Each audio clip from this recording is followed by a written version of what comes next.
किसी कार्य को करने से पूर्व या किसी समस्या के सामने आने पर उसका निराकरण करने से पूरी हमारा आत्मविश्वास डगमगा जाता है और हम प्रयास करे बिना ही हार मान लेते हैं।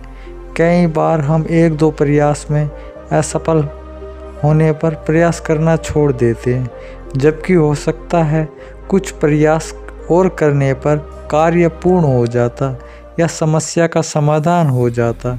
यदि जीवन में सफलता प्राप्त करनी है तो बार बार असफल होने पर भी हमें प्रयास करना नहीं छोड़ना चाहिए जब तक कि सफलता ना मिल जाए। जिस प्रयास को करने से पूर्व हम हाथ खींच ले वही हमारा अंतिम प्रयास हो और उसमें हमें कामयाबी प्राप्त हो जाए। ऐसी एक कहानी मैं आपको सुनाने जा रहा हूँ। एक समय की बात है, एक राज्य में एक प्रतापी राजा राज करते थे। एक दिन उनके दरबार में एक विदेशी अंगतुक आया और उसने राजा को एक सुंदर पत्थर उपहार स्वरूप प्रदान किया। राजा वह पत्थर देख बहुत प्रसन्न हुआ। उसने उस पत्थर से भगवान विष्णु की प्रतिमा का निर्माण किया और राज्य के मंदिर में स्थापित करने का निर्णय लिया। उस प्रतिमा निर्माण का कार्य राज्य के महामंत्री को सौंप दिया। महामंत्री गांव के सर्वश्रेष्ठ मूर्तिकार के पास गए और उसे वह पत्थर देते हुए बोले, महाराज, मंदिर में भगवान विष्णु की प्रतिमा स्थापित करना चाहते हैं। 7 दिवस के भीतर इस पत्थर से भगवान विष्णु की प्रतिमा तैयार कर राजमहल पहुंचा देना। इसके लिए वह तुम्हें 50 स्वर्ण मुद्रा दी जाएगी। 50 स्वर्ण मुद्राओं की बात सुनकर मूर्तिकार खुश हो गया और महामंत्री के जाने के उपरांत प्रतिमा का निर्माण शुरू कर देता है।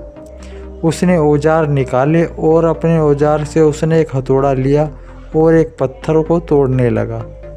हथौड़े से वार करने लगा किंतु पत्थर जैसा का तस रहा। मूर्तिकार ने हथौड़े से कई वार किए पर पत्थर नहीं टूटा।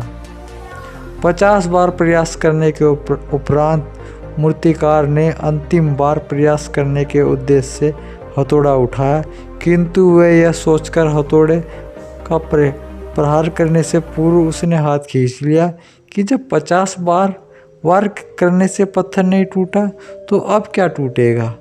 वह पत्थर लेकर वापस महामंत्री के पास गया और उसे यह कहकर वापस कर आया कि पत्थर को तोड़ना नामुमकिन है, इसलिए इससे भगवान विष्णु की प्रतिमा नहीं बना सकती। महामंत्री को राजा का आदेश हर स्थिति में पूर्ण करना था, इसलिए उसने भगवान विष्णु की प्रतिमा निर्मित करने का कार्य गांव के एक साधारण से मूर्तिकार को सौंप दिया। पत्थर लेकर मूर्तिकार ने महामंत्री के सामने ही उस पर एक हथौड़े से प्रयास किया। वह पत्थर एक ही बार में टूट गया। पत्थर टूटने के बाद मूर्तिकार प्रतिमा बनाने में जुट गया। इधर महामंत्री सोचने लगा कि काश पहले मूर्तिकार ने एक अंतिम प्रयास किया होता तो वह सफल हो जाता और 50 स्वर्ण मुद्राओं का हकदार बनता।